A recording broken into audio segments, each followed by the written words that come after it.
வணக்கம். இன்னைக்கு நம்ம பார்க்க போகிறது பார்த்தீங்கன்னா ரொம்பவே சூப்பரான டேஸ்டான ரொம்ப ஈஸியாக வெஜிடபிள் பிரியாணி எப்படி செய்யறது அப்படின்னு தான் பார்க்க போகிறோம். வாங்க எப்படி செய்யறதுன்னு பார்க்கலாம்.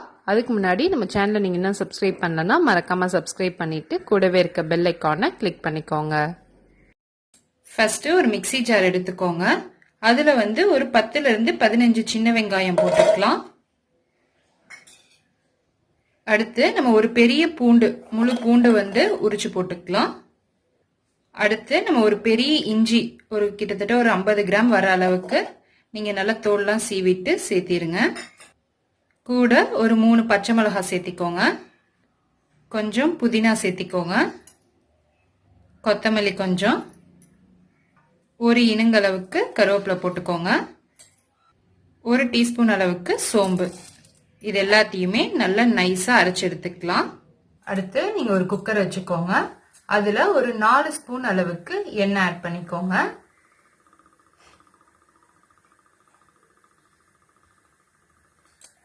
கூட ஒரு 2 ஸ்பூன் அளவுக்கு நெய் ஆட் பண்ணிக்கோங்க. எண்ணெய் நல்லா காஞ்சதுக்கு அப்புறம் பட்டை இந்த அளவுக்கு போட்டுக்கோங்க. அடுத்தது ஒரு 4 கிராம்பு போட்டுக்கோங்க. ஒரு அன்னாச்சி பூ, இந்த அளவுக்கு கல்பாசி போட்டுக்கோங்க. கூட 2 ஏலக்காய். அடுத்தது கொஞ்சம் 2 பிரிஞ்சி இலை போட்டுக்கோங்க. 1 டீஸ்பூன் அளவுக்கு சோம்பு. இது எல்லாத்தையும் இப்ப நல்லா பொரிய விட்டுறலாம்.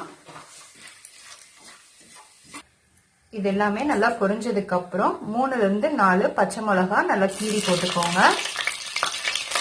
கூட கொஞ்சம் புதினா போட்டுக்கோங்க.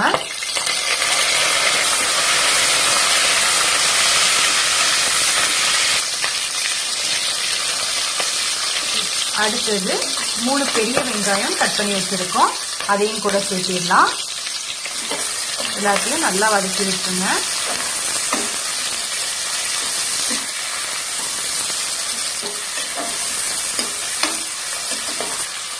வெங்காயம் ஓரளவுக்கு நல்லா வதங்கினதுக்கு அப்புறம் தேவையான அளவு உப்பு சேர்த்திக்கோங்க.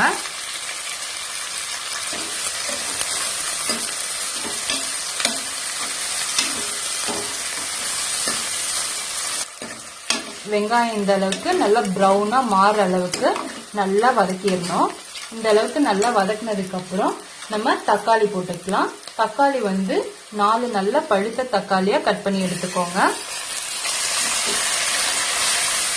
தக்காளியும் நல்லா வதக்கி விட்டுறலாம்.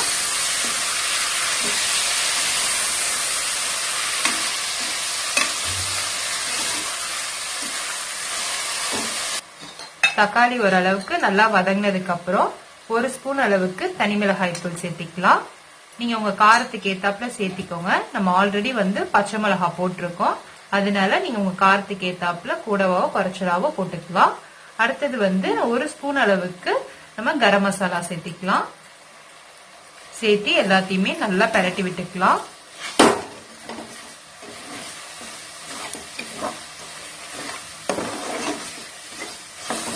இது மாதிரி ஒரு நிமிஷம் நல்லா பெரட்டி விட்டுட்டு நம்ம இஞ்சி பூண்டு வெங்காயம் எல்லாத்தையும் ஃபர்ஸ்டே போட்டு அரைச்சோம்ல, அதை நம்ம கூட சேர்த்திடலாம்.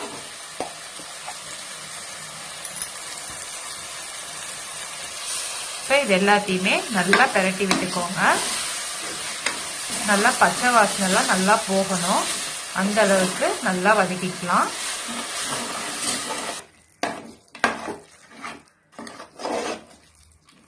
இது மாதிரி நல்லா பச்சை வாசனை எல்லாம் போற அளவுக்கு நல்லா வதக்கிக்கணும். இது மாதிரி நல்லா எண்ணெய் பிரிஞ்சு வரணும். இந்த சமயத்துல நம்ம கொஞ்சம் காய்கறி எல்லாம் ஆட் பண்ணிக்கலாம். ஃபர்ஸ்ட் பச்சை பட்டாணி கொஞ்சம் ஆட் பண்ணிக்கலாம்.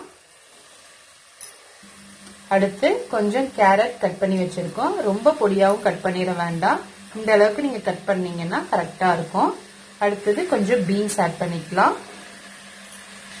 அடுத்து ஒரு உருளைக்கிழங்கு நீங்க தோல் சீவிட்டோ இல்லைன்னா தோலோடவே இது மாதிரி கட் பண்ணி போட்டுக்கலாம்.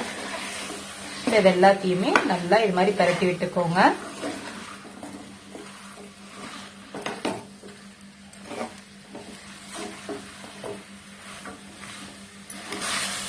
ஒரு 2 நிமிஷத்துக்கு இது மாதிரி நல்லா காய வதக்கிக்கலாம். காயை லைட்டா இது மாதிரி வதக்கி விட்டுட்டு நம்ம அரிசி ஆட் பண்ணிக்கலாம். 2 டம்ளர் அளவுக்கு அரிசி போட்டிருக்கோம். கிட்டத்தட்ட ஒரு 1/2 கிலோ வரும். இதை வந்து ஒரு 20 நிமிஷம் நல்லா ஊற வச்சுட்டு ஆட் பண்ணிக்கோங்க. நாங்க வந்து நார்மலான அரிசி தான் ஆட் பண்ணியிருக்கோம் சாப்பாட்டுக்கு ஆட் பண்றது. நீங்க வேணும்னா பாஸ்மதி ரைஸ் கூட ஆட் பண்ணிக்கலாம். இப்போ இது எல்லாத்தையுமே நல்லா கலந்து விட்டுறலாம்.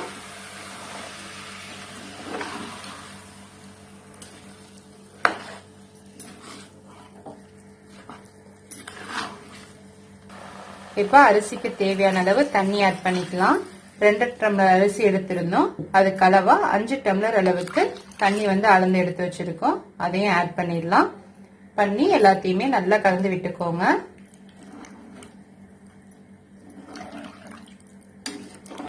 இப்போ இது கூட வந்து கொஞ்சம் புதினா மல்லி ஆட் பண்ணிக்கலாம். இப்ப உப்பெல்லாம் கரெக்டா இருக்கா அப்படிங்கறத பார்த்துட்டு இப்ப நம்ம குக்கர் மூடி போட்டுடலாம்.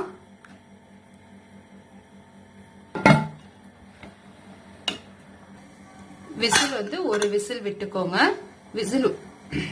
ஒரு விசில் விட்டுட்டு ஒரு 10 நிமிஷம் சிம்லயே வச்சு அடுப்பு ஆஃப் பண்ணிடலாம். இப்ப வந்து ஒரு விசில் விட்டு நல்லா 10 நிமிஷம் சிம்ல வச்சு அடுப்புல இறக்கியாச்சு. இப்ப திறந்து பார்க்கலாம். நல்லா வாசமே சூப்பரா வந்திருக்கு. இது அப்படியே நல்லா ஒரு பெரட்டி விட்டுக்கோங்க. அவ்வளவுதான். இங்க பாருங்க நல்லா பொல பொலன்னு ரொம்பவே சூப்பரா இருக்கு. ரொம்பவே டேஸ்டான வெஜிடபிள் பிரியாணி ரெடி ஆயிருச்சு. இது மாதிரி நீங்களும் ட்ரை பண்ணி பாருங்க. ட்ரை பண்ணி பார்த்துட்டு எப்படி இருக்குங்கிறத கமெண்ட்ஸ்ல சொல்லுங்க. மறக்காம நம்ம சேனலை சப்ஸ்கிரைப் பண்ணிக்கோங்க.